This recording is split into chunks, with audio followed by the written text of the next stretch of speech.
Welcome, everyone. It's very nice that you're here to the ninth event of the Inspire seminar series, and a warm welcome to those of you here at Prio and online.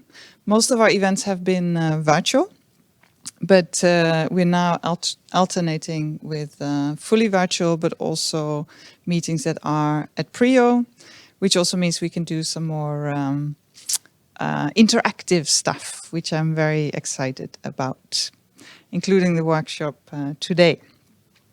You can find the recordings on our inspire.gallery website. This event will also be recorded, so just so you know. The Inspire Research Project studies the role of arts and creative, and I should stop and say my name is Cindy Horst, for those of you who don't know, and I'm a research professor here at Prio, and also the co-director of the Center on Culture and Violent Conflict. So the Inspire project studies the role of artists and creative practice in and after violent conflict. The project is funded by the Research Council of Norway, and includes a PhD for Trude Stapnes, who's here with us. And it's also connected to the CCC, the center. We work together with artists and activists in Myanmar and Sudan, and also with artists who are based in Europe, but originate from context of war and oppression. Together we explore what motivates those engaged in creative practice and how artistic expressions can also inspire others to action. I'm very excited to welcome Jad El Khoury. We got to know each other at a residency that was hosted in Oslo in September, and I've been very impressed with the amazing work. And another Ayman was also part of the residence, so hopefully he'll be presenting at some point as well.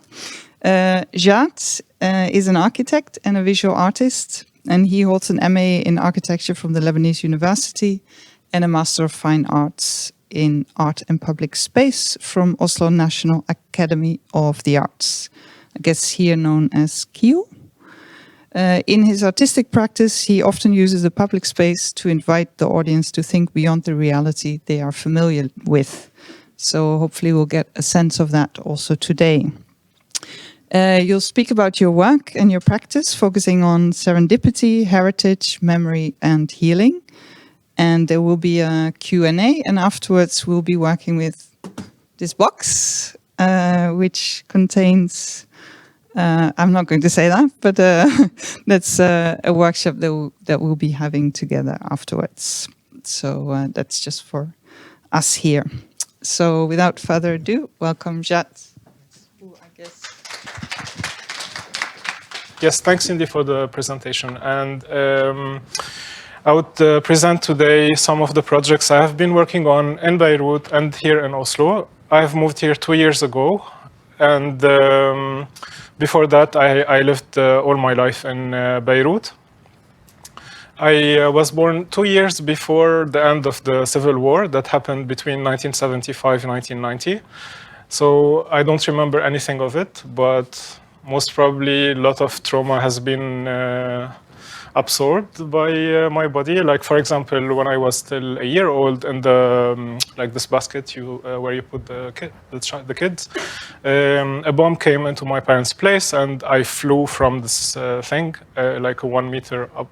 Like just imagining what my mom have felt in that event is it's just too much to handle. But I don't remember it consciously, so it's just a story that I have been told. And even though there was no war happening while I was growing up, but the traces of the civil war were all around. Like, you can see them in the streets, for example, in these pictures, bullet holes and missile holes on buildings that are almost in every street. But these physical traces are just a representation of all the other traces we are living, like for example, the religious sectarianism that is still taking place until today. Each city for one religion, and also like the people who lived that civil war still hold a lot of hatred to the other. There is a new generation that don't agree with that, and we made a revolution 2 years ago that was oppressed by the police. But I'll get back to that later, because I would like to talk mostly about how I deal with that, how I live with these troubles. So one of my first interventions was using the doodles, like the drawings that are kind of meditative for me, that I've been drawing them since childhood at school. But this time I was using them on buildings that are full with bullet holes and missile holes, while also I see this project as a performative project, because I was climbing on these buildings to do that. And for this project to happen, I had to train on the ropes, learn how to use them to be able to do these art attacks. And then this project got a lot of criticism on social media. There was so much hate attacks coming to me because of that. First, I have to say that for me, when I did this, the intention was to highlight these physical traces, to kind of a wake-up call of ones who kind of ignore the fact that the traces of that war are still happening on a daily basis. But many have seen that using my own personal drawings is not the answer, or is not the way to highlight these war traces. Those are like the most of the comments that I got.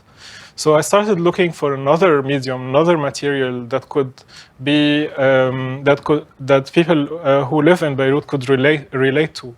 And that's when I started working with these curtains that we normally see them in poor neighborhoods in Beirut, because middle class or rich people have glass on their balconies.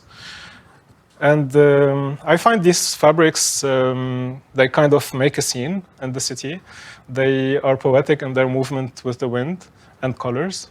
And also it's like represent, because as you see, each floor is different, each balcony is different, so it gives a character also.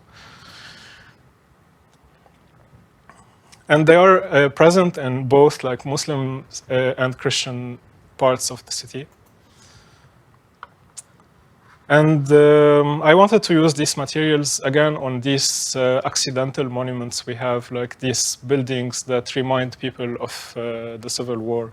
Like this building, for example, is a 42-floor high-rise that was being built in 1974 using the latest techniques in construction. It was supposed to be like the highest tower in the Middle East, showcasing the flourishing Beirut. And the war started in 1975, and the construction was stopped. It didn't continue, and the tower, instead of becoming an office building, it became a sniper base, and it was occupied by so many militia, one after the other.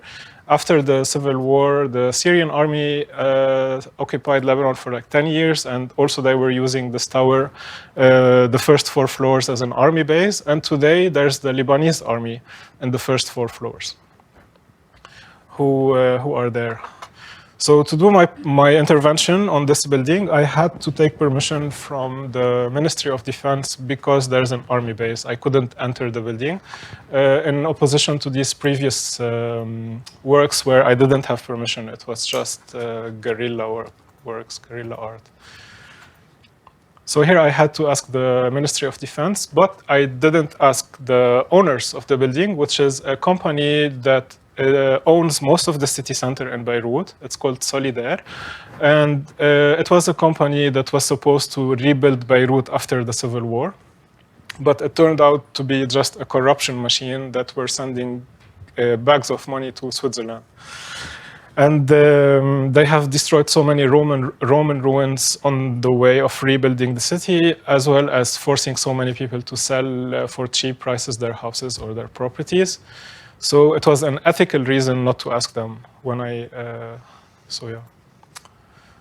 So here's the intervention. It was the curtains I showed before on every window of this tower, 400 windows, 200 on each side, one side towards the west and one towards the east, the two opposite parts of the city during the Civil War. And as you see, like behind the building, this is the like city center that is owned by Solidaire.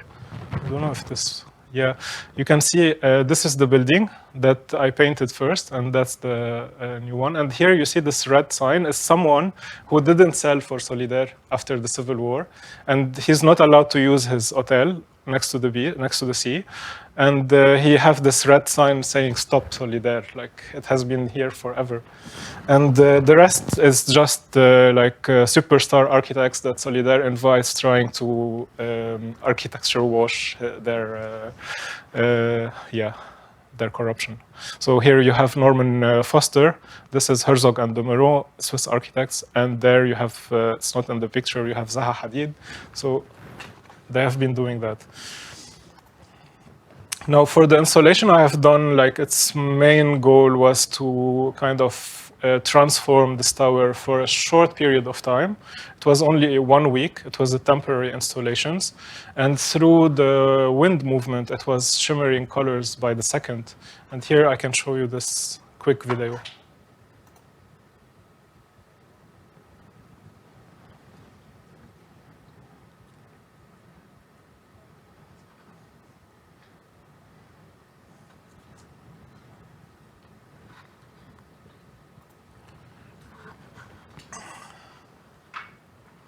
So yeah, it stayed 1 week before I got the official warning from Solidaire to remove the installation.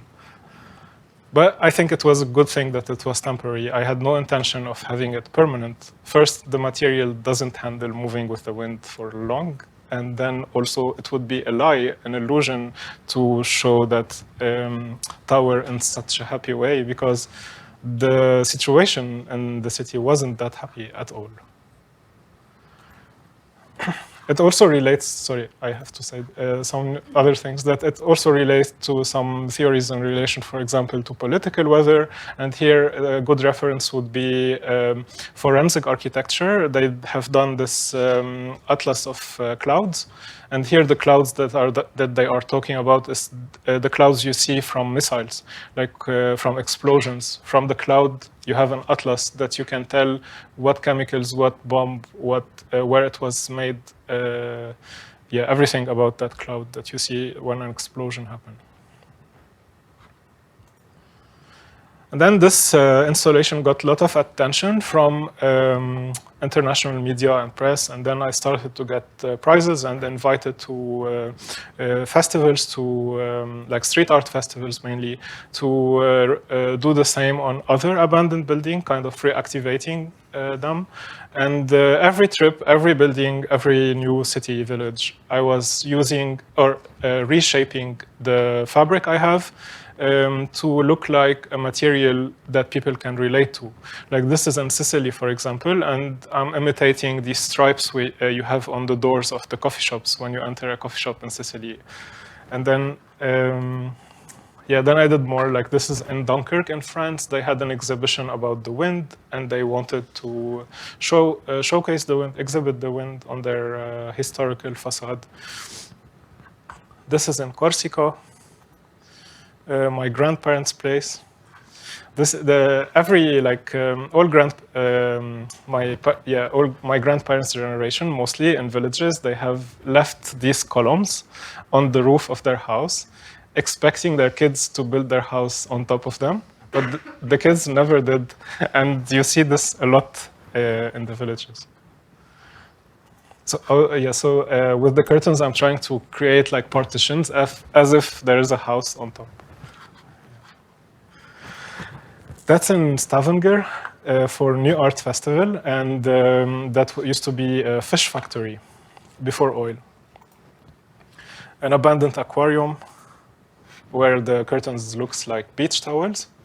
And then while this installation was up, the explosion happened in Beirut 2 years ago. It was mega scale explosion, and for the first time I get a taste of what my parents have been living for 15 years. And it was so hard because I lost many friends in that explosion, and it was like 200 something people died, and lot injured, and many lost their houses. And while in the streets the second day, by the way, when the explosion happened, I already was accepted to Kyiv, and I was moving here. Like my flight was bought and everything. And just 2 days before that, the explosion happened. And when in the street, cleaning the street because the government did nothing after that, except admitting that they knew that there was chemicals in the port and they did nothing. Like there was 40 minutes before a fire and the explosion, the fire in the port and the explosion in the port. And they had 40 minutes to evacuate the city. Many politicians knew, and they admitted it, that they knew about the chemicals, and they didn't do that. Like so many lives could have been saved. However, the second day after the explosion, there was so many people in the street with their broom trying to clean the city. And in between the crowd, I see the Norwegian flag, which was like a sign that I need to follow my plan and come here. Because there was a lot of temptation to stay there surrounded by people who can understand or have gone through the same thing I'm going through in that specific time. So from the explosion to Lillestrøm, the first project I got in the Master in Art and Public Space at KU, it was to propose something for Nitya at Lillestrøm. It was the first exhibition that we're doing. And I was walking around trying to, looking for lights for my projects, like things that would be interesting for me, and following them, seeing where they will lead. For example, looking at the map, you can see that you have this green part here and this gray zone that is being developed. And because of my architecture background, I was interested in this urban planning taking place there. So I walked around the gray zone and inside of it and outside of it. And for example, this is a coffee shop I found where there was this artist who was drawing the maps of the city. I also met a guy who didn't accept to sell his house to a company that is building this high-rise, residential high-rise. And instead of selling, he didn't sell, he also did this installation with balloons that shows how high the building will be next to his house. And just next to him, there was this winking house. That's like one of the highlights in my walks that I found. It was an abandoned house about to be destroyed. And on one of its windows, it had the same type of curtains I work with. And it was just there, as if I installed it on that building. Sorry.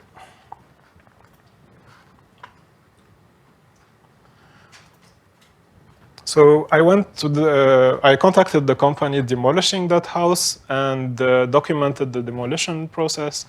Together with many friends helped, and I collected the debris, stored them in nature to heal. And I was kind of projecting what I was going through to that house because I saw it being demolished. And it was kind of a special house because even though it knew that it's empty and about to be destroyed, it still kept being sassy by winking, and that's what saved it. That's what made me want to rescue it. So these materials I collected and rebuilt the wink for the exhibition at Nityo.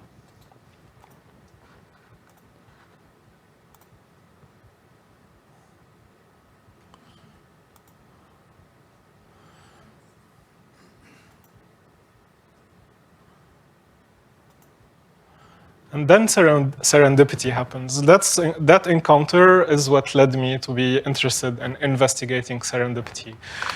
Jarl, he is the winking man. Because, first I met him on the exam day. It was at Nityo. And one of my classmates, she has worked for this exhibition together with a rehab center in Lillestrøm. And she invited the patients to come see the exhibition. And one of the patients recognized his house. This is my house, he said. And it turned out that Jarle, yeah, not only found his house, but he really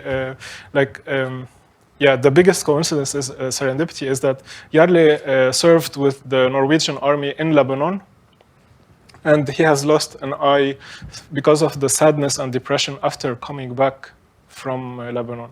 So it wasn't during his service there, it was when he came back that he felt, he said that he felt so lonely. I interviewed him telling his story, and the video is on the website. You can also visit this website you can see here. And he said that in Lebanon during his service, like when he go for a jog, for example, he has to take the talkie-walkie, like yeah, he has to keep it with him because they keep asking about him, if he's okay, all is good. And when he came back here, no one was asking about him. And he was drinking a lot, and then he started taking drugs, and then he got a head stroke, which led to brain stroke, which led to losing one of his eyes. So it's the winking man finding his winking house. And then the story was spread with the news. I think like that's really good, not for my ego or anything. It's just to spread this news far, like more.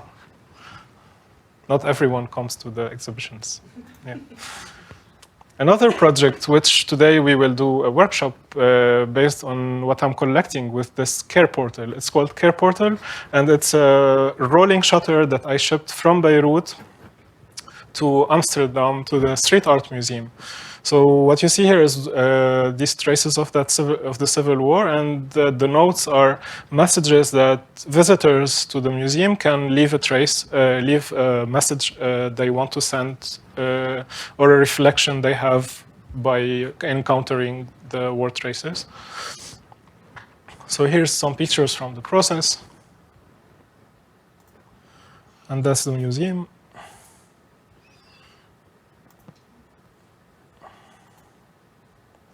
And already I've done one workshop during the residency I did with Prio and Praxis, where more than 10 artists were invited to that residency, and all of them works around the subjects of oppression, tyranny, trauma, and places of conflict and war.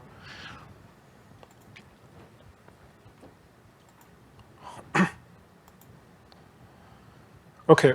So now I want to ask you, would you like, there's 2 more projects I would like to share, but we can do the workshop first, or we can finish from that and then do the workshop together.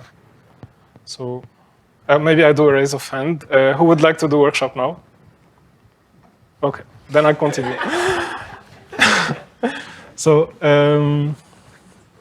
yeah. Just one thing I have to say also about this installation is that first I thought that by exhibiting it at the museum, it's an informative installation that would tell people living on safe lands and people who can afford to travel to Amsterdam about the reality of places in war. Or in places of tyranny and conflict, but it also turned out to be informative for me, because through these messages I'm being able, it's a data that tells me what people think when they are faced with that.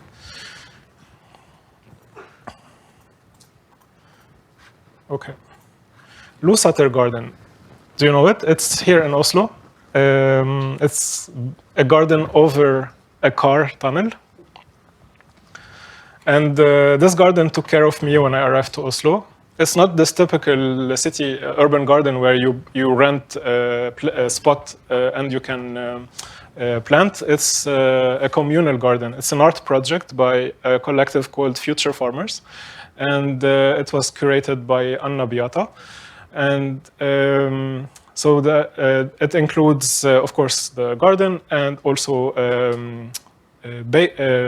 baking house, and the kitchen, and also a tent for medicinal plants. So a lot of things happen there, and they are free and open to anyone who would like to join. And as someone who came here not knowing anyone, after the shock I got, that place really helped in giving me a sense of community. And I was going there on Wednesdays for their communal dinner, where everyone take part in cooking and we share the meal together. So I would like to highlight or do an extension of this existing art project by making it visible from far, because I noticed so many people don't know about this place. And I think by bringing more people, I could be enhancing the chances of Serendipities to happen there, because I've been meeting so many great people.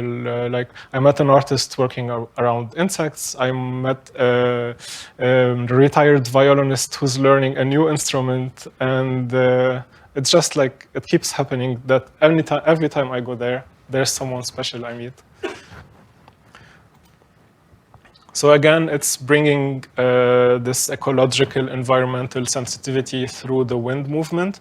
Ideally, it would be to use the marquista curtains of the houses being destroyed around Oslo for new high-rises to be built. And at the moment, together with TRAP institution here in Oslo, we applied for permission from the road authorities, but they are so slow. It has been 4 months since we sent, and nothing happened yet. Like, we only heard one message from them telling us to wait. So yeah, anyway, I'm trying. And then that was my graduation show. It was a healing blanket. And it was exhibited at Gallery F15 during the summer. It could be used as a picnic blanket, or it could be activated also with other workshops like yoga, meditation.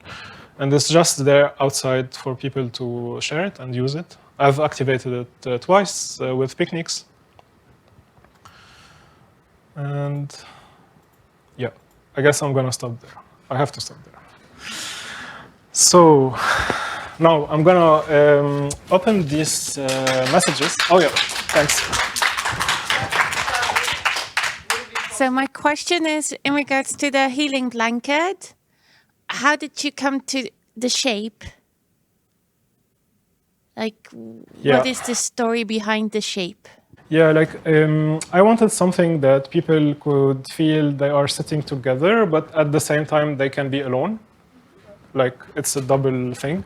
Because of the shape, you can choose to be sitting in like this part, for example, here. And you would be sitting with the others, but also you have your kind of own space. So mainly that was it behind like the cuts. And also like I think in this way it could fit if you look at it from top. Because it can be seen from the gallery, which is a bit higher.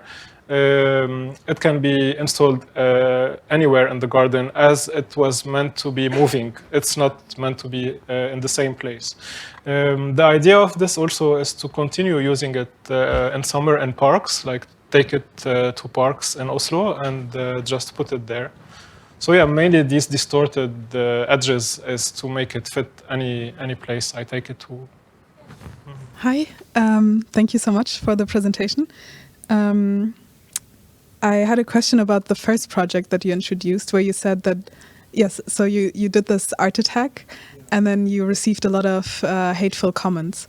And then you decided to do something that was more, that you thought was more relatable to other people. And I was wondering why it was important to you to make it more relatable and to sort of react to the criticism. Yeah, like honestly, it was the first time I get so much attacks for something I've done. So the first reflection was not that now I should go find something else that people could relate to. The first reaction was depression. Like, what the fuck is, sorry, what is happening, you know? It was too much to handle. It was like hundreds of messages. There was a page on Facebook that had like 2,000 people, and it was called Stop. I used to call this, yeah, anyway, it was so much attacks, and it was so awful. So it kind of made me rethink what I'm doing. And yeah, and maybe it is not the best thing to do with such a sensitive topic, to put my own personal drawings on, you know, because of course this building relates to a collective memory somehow, and the collective trauma and pain. So who am I to come and put my own style on it, you know? So yeah, that's what made me look for other materials that that you see every day in the city, and they kind of add something to the city, something from the existing urban fabric.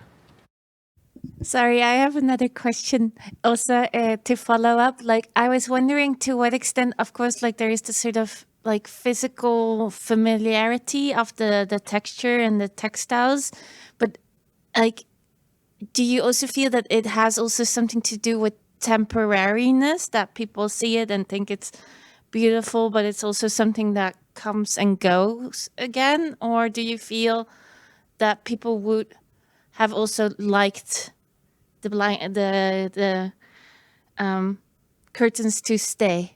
Yeah. Yeah, I think the temporality was a very important factor in this project, as mentioned, because it created this illusion, fictive illusion, that everything is going well. So that's why I thought it shouldn't stay. It should be temporary. Yeah.